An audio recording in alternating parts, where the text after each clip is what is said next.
It's a new style of shopping. People are trading busy streets for a quiet stroll at the farmers market.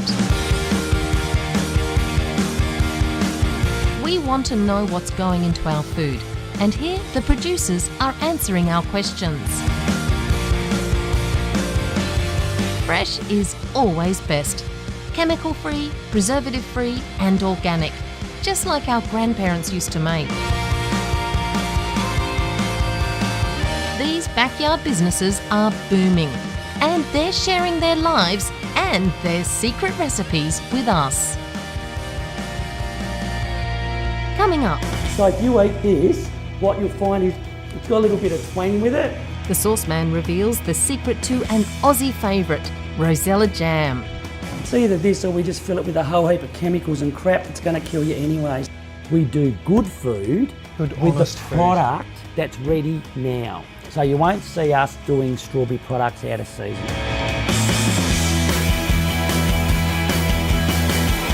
Butting heads at the Frolicking Goat to make the perfect cheese. We do love our cheese. They really are our pets. Happy goats do give good quality milk. How's that? That good? They like the contact, they like the individual contact. Yeah, see? I dream about these girls. And cooking up a special treat for the four-legged member of the family. My products were tested on my own dogs to start with. It actually wasn't a business idea until they had their tick of approval. I know what you want. You want a Bicky, don't you? I use human-grade ingredients like free-range chicken, free-range eggs. One of the benefits of doing what I do is being able to be home with my beautiful little doggy.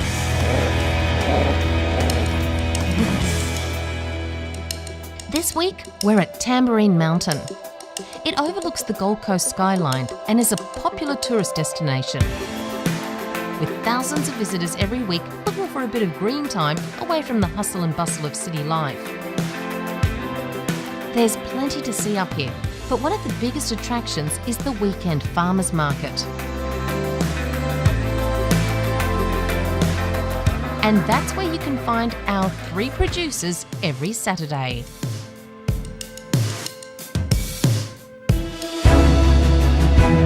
The sauceman Nigel and his business partner John started selling at the markets 6 months ago with just a couple of jars of jam. Now they have a range of over 160 products. Well, it all starts here, suburbia. We've just got a basic little block and we've just been a little bit clever with what we do. We've grown all this from seeds, whether it be from the avocado trees or right through to these rosellas, which we'll be cooking a little bit later on, and you'll see me turn it into an awesome little jam that anyone can do from their place. Now also part of the front yard, we've got this beautiful finger lime tree that has had an awesome crop of finger limes, which we're making a lime jelly with finger lime little bubbles in it. And on the other side of the driveway, we've got our lemonade lemons. Here's another classic where we've been a bit smart, was our pineapple. So if I'm eating a pineapple, whether it be an acid-free or whatever it is, I just chop the top off and whack it into a pot. A pawpaw tree, all different grades of chilies. All this is used in all our sauces, products, paste, whatever it may be. All this stuff, I know it looks a bit funky, but that's the vine that grows out of our sweet potato. So I've harvested these a couple of times now. And now we've got our next lot in, so I just sacrifice half a sweet potato and away we go again. It's a normal suburban bloody garden. Everyone should be able to do it in pots, whatever works for you.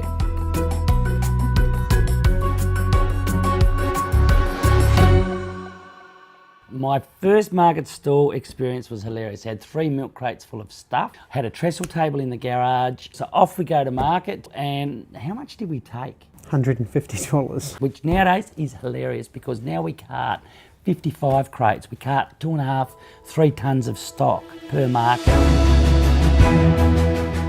Leanne from Doggy Delights traded in her career in retail for a job she really loves, making healthy treats for our 4-legged friends. Corporate headquarters for her now is in her basement.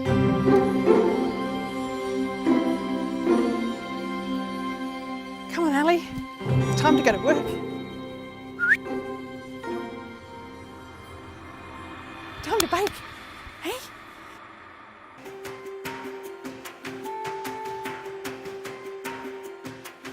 So most of my ingredients are in now.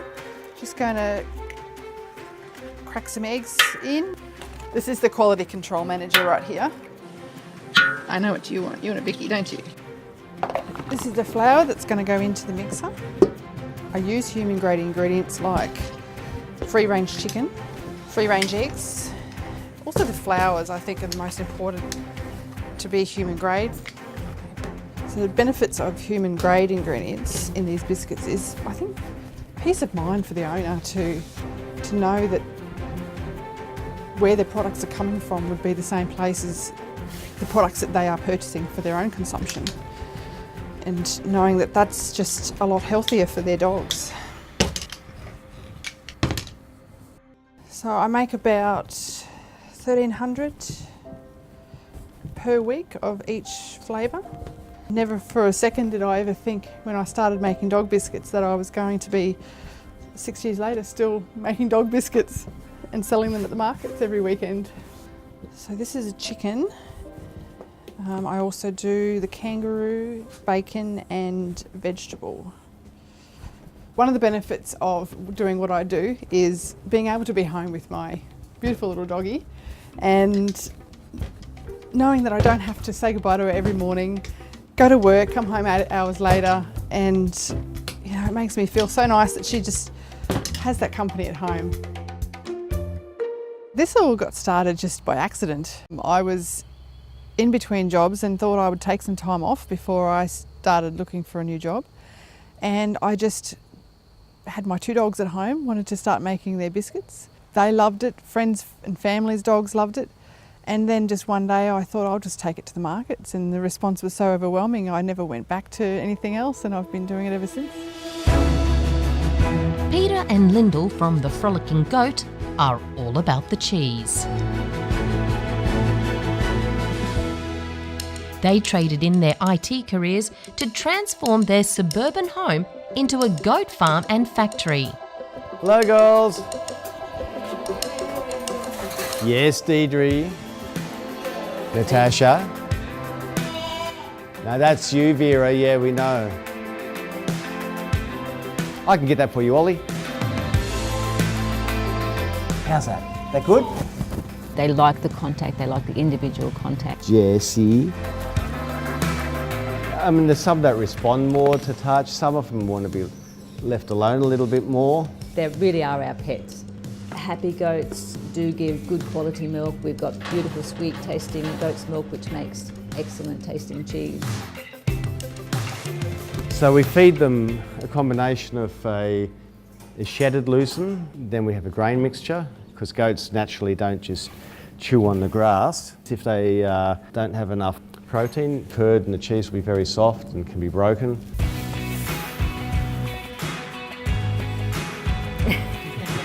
We probably would describe ourselves now as goat crazy. They're such beautiful animals. It's hard for a day to go past if we haven't had some sort of contact with them. We really do miss them. I dream about these girls. So a typical day for us is probably starting around 6 o'clock. We'll start milking probably 7:30, finishing about 8:30. Milking process, we clean udders, then take a small sample of milk and see what it's like. Make sure there's no blood in the milk or any sort of problems. Extract the milk.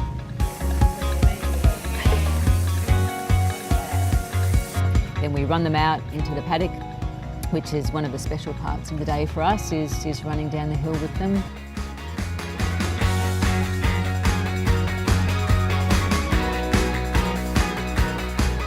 Come on, girls. Allez. Alley up. Yes, Ignata. Come on. Oh, nice frolic, Tracy. That's good.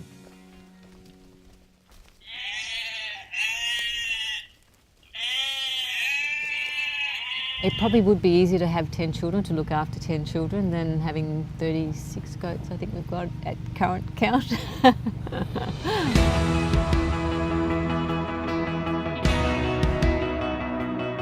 If I get all the peeling, blanching, whatever it may be, chopping, soaking, done tonight. I'm ready to go tomorrow, so I hit the ground running, 3.5 hours, hardcore cooking tomorrow and bottle as many products as I can. So it's not unusual for me to probably come up with maybe 1,000 bottles tomorrow. Sit down, you. I've got to clean these rosellas up. So everyone that knows rosellas knows how painful it is, ready for our rosella jam, which is really exciting because this is our most requested product. And I've been a chef for like 900 million years, and you come to Queensland and everyone asks for rosella jam. And I didn't even know what rosella jam was. It's sort of like a hibiscus plant. So you actually eat the flesh, taking the tip off, and then we're going to peel it. So we end up with that. When it comes to cooking our gear, we hire a commercial kitchen in the city. We're a startup business. We don't have a massive amount of money to lay out for a commercial kitchen of our own. So we hire it, hourly rate, you can't muck around, you go in, do your gig, pay your dollars, out you go. Over here I've got all our packaging and all the stuff that will come with us to the kitchen. And over here's all our stainless and all the other cool stuff on how we card everything and some of the other ingredients. I forgot our sugar.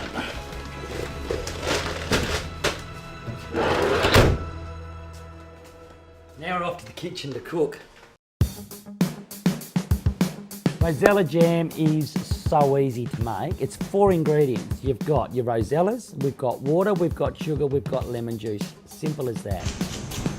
So what I've done is really just chopped into these to make it a bit smaller. So if you eat this, what you'll find is it's got a little bit of twang with it. It's a real citrusy, grassy sort of flavour. And when that's cooked, added with the sugar and all the pectin and all the bits, magic happens. And this is what makes it so unique. Now the reason I'm boiling the seeds is that's what's producing the pectin that's going to set the jam. So you'll see that murkiness in the water. Seeds have gone a little bit opaque-y sort of. I want that liquid. I don't want the lumps and bumps. And I'm going to strain the lumps and bumps out. So they've done their thing now, so that's waste. That goes into my compost. And what we're left with is this beautiful pinky coloured liquid. What I want to do first up is add our chopped up rosella leaves. So I would say I've got about, in this pot, maybe about 3 litres. So what I'm going to do with that 3 litres is match it with about 3 kilos of sugar. So it's 50-50. Anyone that makes jam understands jam and the natural setter in it without using all the chemicals and whatever else is sugar. It's either this or we just fill it with a whole heap of chemicals and crap. It's going to kill you anyways. It's not rocket science with what we do, but what it is we do good food with the product that's ready now. When it's not ready, we ain't cooking it. So you won't see us doing strawberry products out of season. Another comment that really pisses me is people go, you got no mango chutney, how come I can get it in the supermarket? And I just say to people, can you just please turn your jar around and read the back of the label? So they realise all of a sudden, I didn't realise what we're pouring into our bodies. You can feel that the sugar's dissolved. What we're going to do now is I need it to get back to that, what I call a volcano boil. So it wants to come up out of the pot. And then that's when I know all the ignition's happened and all the flavours are being extracted, and to me, that's the sexiest part. And bang, here we go, we're at 105 and it's as quick as that. Look at that grow. Now I'm going to control the heat and turn it right back, just at that point, so I don't make a mess of my oven. You've got to understand, this is water and sugar, pretty well, flavoured water and sugar, and it turns to toffee. So that's basically it. So at this point now, we bottle.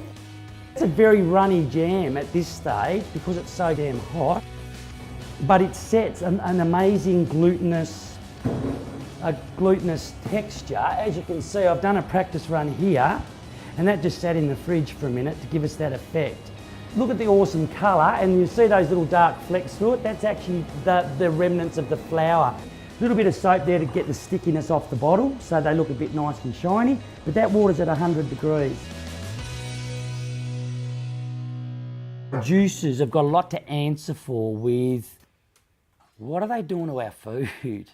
This morning we had a lady, she's got a child that's got really, really strict dietary requirements and can't have any added chemicals to his body. And he can only eat chemical-free product. If he doesn't, the poor little boy will die. I mean, it's got to that extreme, and that's the sort of people we deal with every market. First tray done, we're going to just pop that in the oven. Just go up the top there.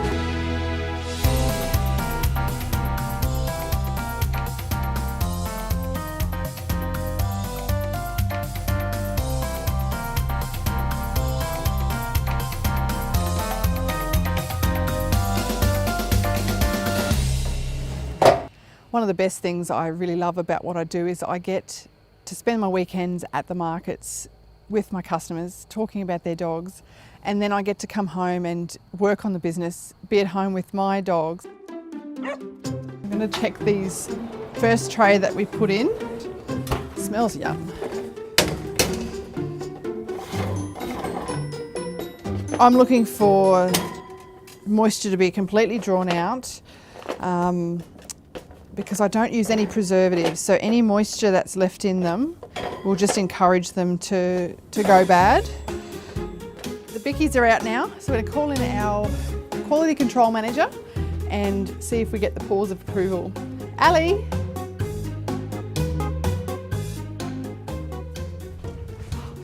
Do you want a bicky? Come on. Here you go. Go. Off you go. I am expanding the kitchen, which we're going to expand our online presence and try and get some more business that way and expand in that direction. But I'll always keep true to what I love and the passion of this business, and that's at the markets. It's time to make that cheese. Peter and Lyndall have turned part of their garage into a high-tech cheese factory.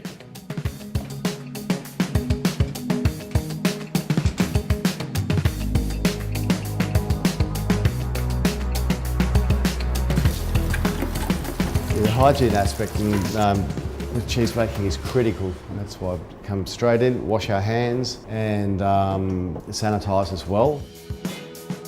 So this is a pasteuriser. It's compulsory to pasteurise the milk for most cheeses in Australia. So what the machine will do is bring the milk up to 63 degrees and hold it there for half an hour. We have a very sweet tasting goat milk. It doesn't have that really strong bucky flavour.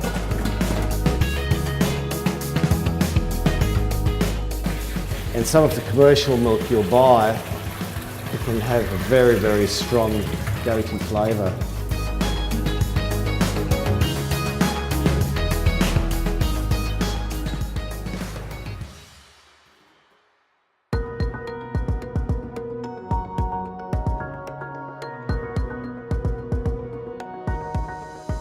You could eat the curd right now. This is basically the soft cheese that's sold as Chev in Australia.